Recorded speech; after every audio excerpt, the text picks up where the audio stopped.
Lecture series हम start करने वाले हैं वो लेक्चर सीरीज CUT 2025 फिजिक्स के लिए होने वाला है।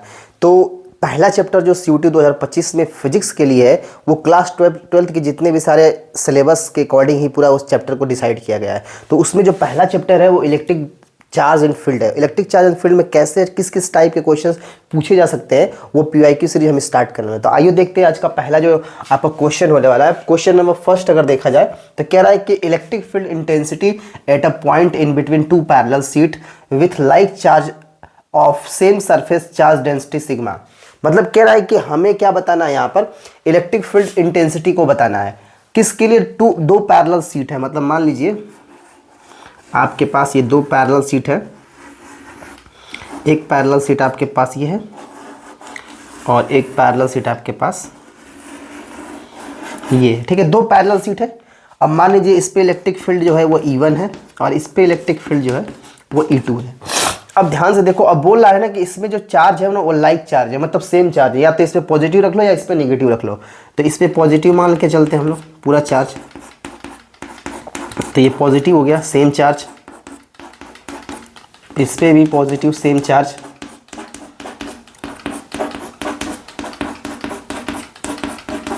ठीक, अब देखो इसके कारण जो इलेक्ट्रिक फील्ड होगा इस पॉइंट पे मान लेते हैं यहाँ पे, इसके कारण जो इलेक्ट्रिक फील्ड होगा वो E1 इधर की तरफ होगा और इसके कारण जो इलेक्ट्रिक फील्ड होगा वो इधर की तरफ होगा इस पे। तो अगर हम नेट चार्ज की बात करें, मतलब अगर हमें नेट चार्ज ही पता करना है तो नेट चार्ज बात करें नेट चार्ज की अगर हम बात करते हैं तो नेट चार्ज के लिए अगर हम बात करें तो नेट चार्ज होगा आपका E1 माइनस क्या होगा E2। यही हमारा नेट चार्ज होगा। डायरेक्शन क्या है, दोनों का अपोजिट है, एक उधर की तरफ और एक इधर की तरफ है। तो E1 के लिए जो फार्मूला होता है सिग्मा अपान में 2 एप्सिलॉन नॉट माइनस E2 के लिए भी होगा कितना, सिग्मा अपान में 2 एप्सिलॉन नॉट। दोनों कट के क्या दे देंगे आपको, 0 दे देंगे। इसका मतलब इसका ऑप्शन का जो राइट आंसर होगा वो क्या होगा, D होगा। मतलब कि जब भी electric field intensity at a point in between two parallel sheet दिया रहा हो और लाइक चार्ज की बात करें आप same surface charge density sigma अगर दिया होगा तो उस केस में जो इलेक्ट्रिक फील्ड इंटेंसिटी होगी वो क्या होगी आपकी, 0 होगी। आइए सेकंड क्वेश्चन की बात करते हैं। सेकंड क्वेश्चन कर रहा है कि sphere S1 of radius R1 enclosed a total charge Q। मान लेते हैं कि एक आपका स्पेयर है, तो ये एक स्पेयर है और इसका जो रेडियस दिया है वो R है और स्पेयर नाम दिया है इसका S1 और इसके अंदर जो चार्ज है ना वो Q चार्ज इनक्लोज्ड है इसके अंदर। If there is another concentric sphere S2 of radius 2R। अब R है तो इसका दोगुना बोल रहा है, मतलब इसका ये कम से कम मान लो ये 2R की बात कर रहा है, तो ये 2R रेडियस हो गया। अब बोल रहा है कि ये रेडियस R है और ये रेडियस कितना हो जाएगा आपका 2R हो जाएगा।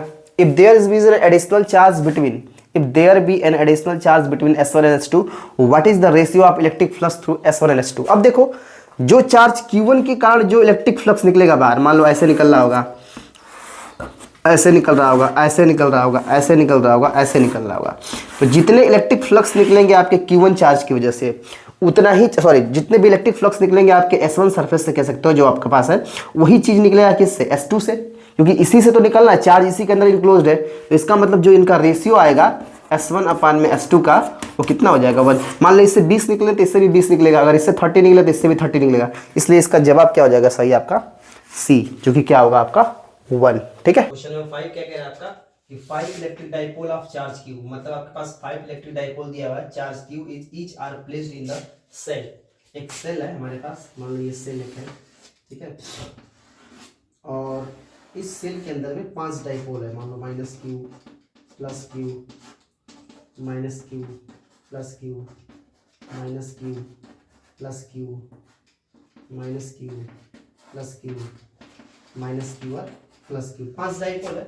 बोला placed in the cell what will be the amount of electric flux associated with cell. अब देखो ये सबसे बढ़िया, जितने कोई भी डाइपोल हो, चाहे 1 हो, चाहे 5 हो, चाहे 10 हो, चाहे 20 हो, चाहे पता नहीं कितना हो, तो जितने इलेक्ट्रिक फ्लक्स बाहर निकलते हैं उतने ही इलेक्ट्रिक फ्लक्स अंदर आते हैं।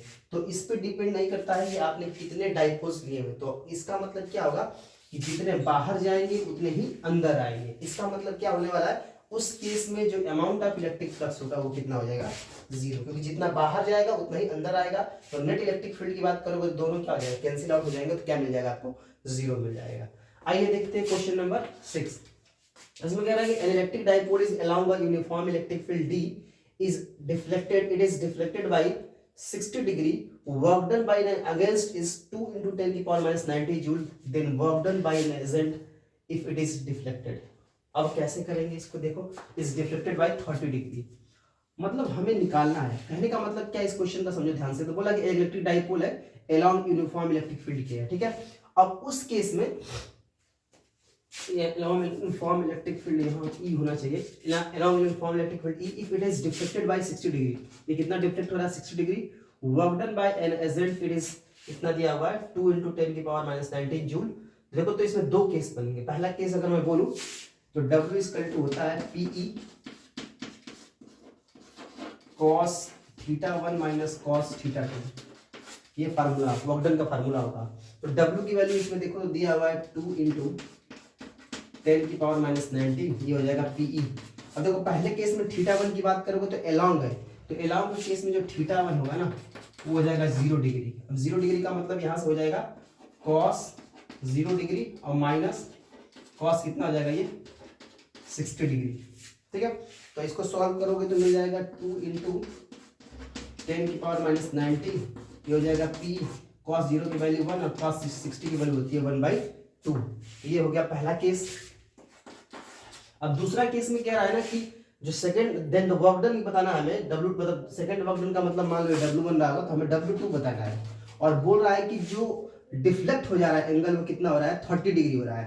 तो इसका मतलब पहले एंगल की बात करोगे तो पहले तो PE था हमारे पास और cos की जगह इस बार अब cos 60 हो जाएगा और 30 डिग्री और डिफ्लेक्ट होगा तो 60 में 30 जोड़ोगे तो cos कितना हो जाएगा 90 डिग्री हो जाएगा। इसका मतलब W2 इक्वल टू हो जाएगा PE और cos 60 का मतलब हो जाएगा 1/2 माइनस कितना हो जाएगा 0। इसका मतलब इस केस में अब इसको ये इक्वेशन हो गया क्या आपका सेकंड। तो फर्स्ट और सेकंड इक्वेशन को आपस में डिवाइड कर दो। यहाँ से देखो 2 एकम 2 2 1/2 मतलब कि आएगा 2 into 10 की पावर minus 19 PE और ये आ जाएगा 1 कितना 2। और इधर देखो हमारे पास है W2 is equal to ready हो जाएगा PE इंटू 1/2। तो ये पूरा इससे कैंसिल हो जाएगा, ये W2 इधर चला जाएगा तो W2 इक्वल टू आ जाएगा 2 into 10 की पावर कितना -19। तो ऑप्शन जो सही होगा बी वाला 2 into 10 की पावर -19, ठीक है।